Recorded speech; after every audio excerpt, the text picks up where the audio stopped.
男人拿出一个球，故意在狗眼前晃了晃，犹豫几秒后，他狠心猛地把球抛向远处。 狗果然跑去追求，趁这功夫，男人赶紧上了飞机。帕尔玛这时才注意到，主人竟然没带自己就走了。他委屈的呜咽2声，以为主人把自己忘了。很快，引擎发出巨大的轰鸣，帕尔玛慌了，他拼命狂奔，企图追上滑行的飞机。机舱里乘客纷纷望向窗外，只有男人一动不动。帕尔玛不顾危险拦停飞机，对着主人吠叫，希望回到他身边。可男人甚至没有看他一眼。 飞机还是起飞了，他竭尽全力也追不上，最后只能落寞地坐在原地，看着飞机渐渐远去。没多久，有架飞机正要降落，他以为主人回来了，他跑到停机坪，仔细辨认每个下来的人。乘客们看到有狗，都露出嫌弃的表情，还有人故意踩他的爪子。等了很久，他没等到主人，却等来了保安大队。几人拿着棍棒团团围住，把帕尔玛堵进了机场大巴，还说要拿枪打死他。这话被小柯听到。 他偷偷溜到大巴后面，从车窗钻进去。帕尔玛正焦虑地转圈，看到陌生人，紧张地连连后退。小柯小心翼翼靠近，努力安抚他的情绪。Не бойся меня. Спокойно. Я тебе ничего не сделаю. Спокойно. 保安很不爽，他正准备好好教训小柯，却被机长制止。原来机长是小柯的爸爸。保安瞬间哑火。 只好乖乖放人。几分钟后，帕尔玛找到修飞机的大爷。刚才大爷为了他和保安吵架，肯定是个好人。大爷看他叼个球，想拿来看看，可球是主人留下的。帕尔玛说什么也不给。大爷最后找了张凉席放在拖车底下。阿尔玛心领神会，他吐掉球，用前腿盖好，总算有个安身的地。另一边，小柯刚跟爸爸回到家，这是父子俩第一次见面。多年前，机长爸爸为了工作和小柯的妈妈离婚，最近小柯的妈妈去世，他必须承担起做父亲的责任。 然而小柯却不这么想，他对爸爸一点感情也没有，他只想回以前的家。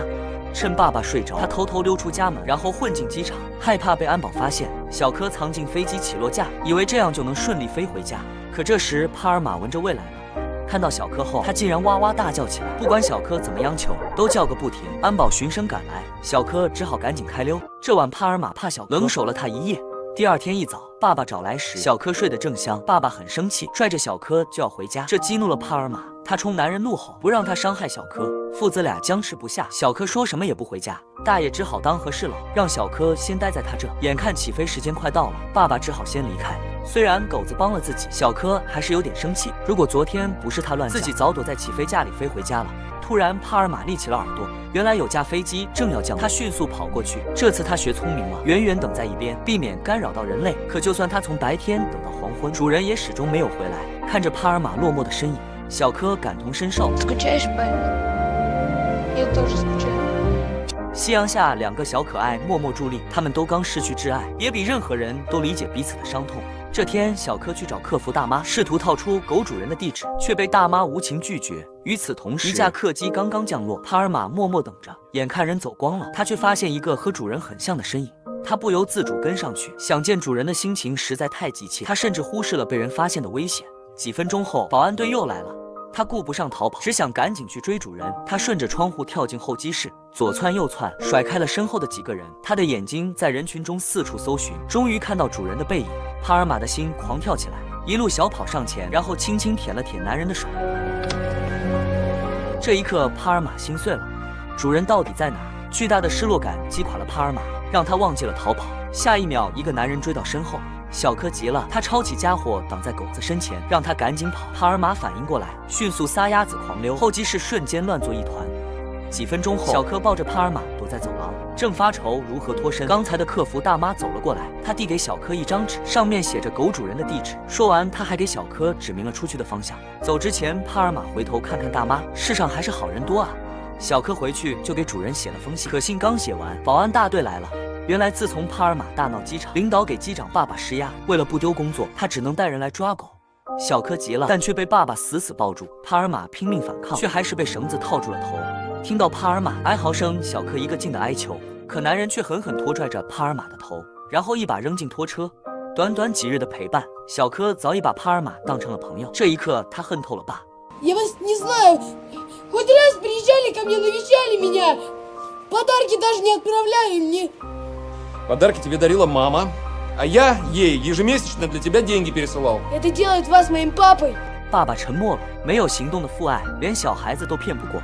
这晚他在车里坐了很久，他看了小柯的信，小柯告诉主人，帕尔玛每天都在等你回来，他比大多数人都聪明，可他还是不知道你为什么会离开。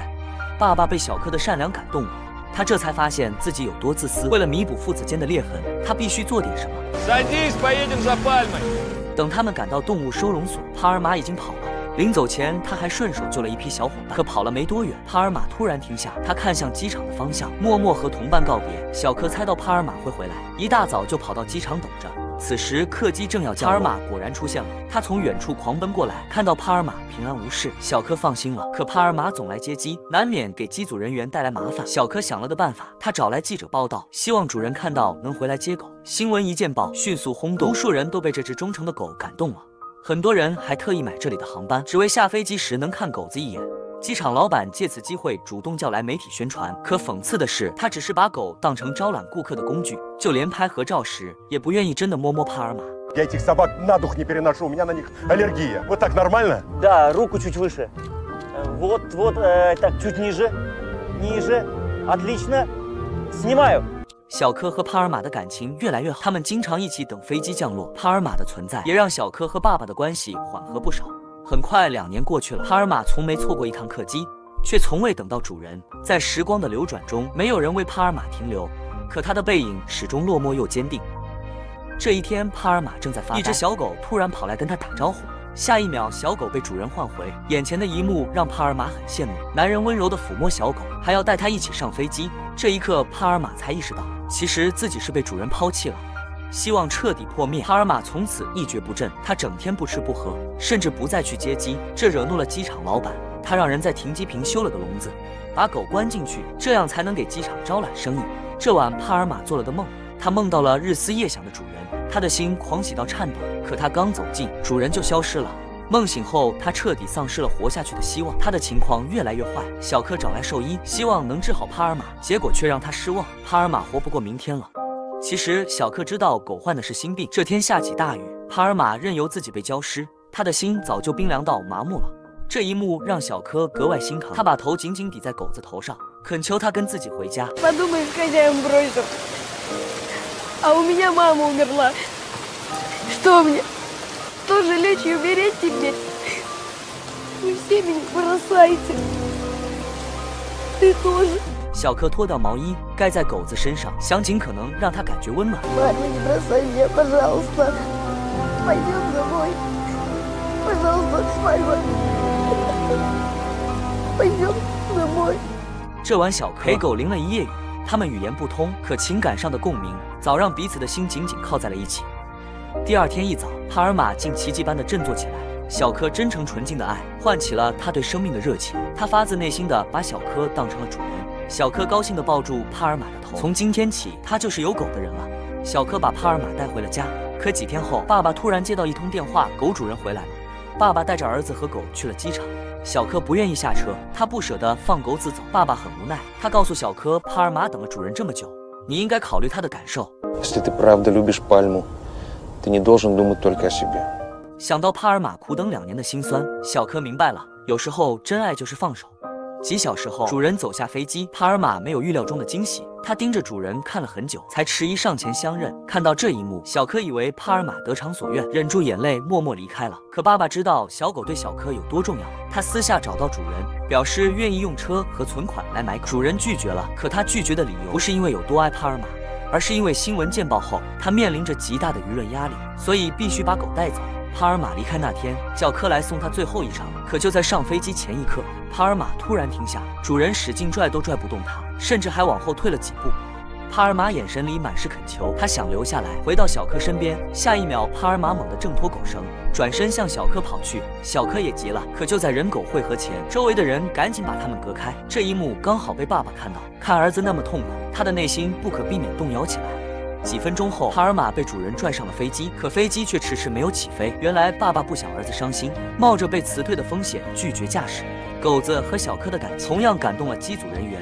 空姐故意向主人索要动物防疫证明，主人愣了。2年前，他正是因为弄丢了证明，才把狗丢在机场。他看向帕尔玛，狗子的眼神分明在央求。他很愧疚，自己早已不配做他的主人。帕尔玛冲出机舱，夕阳下，一人一狗的双向奔赴格外温馨。